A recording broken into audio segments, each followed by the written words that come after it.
This is the RK84. I got this in blue switches. Let's unbox it.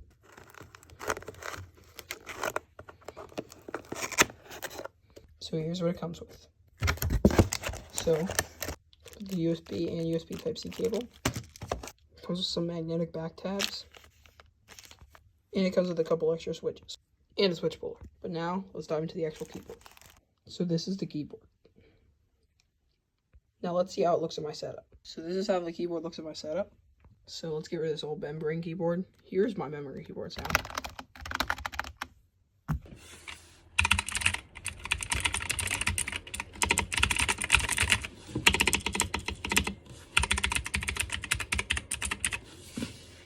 Yeah, I hope you guys enjoyed.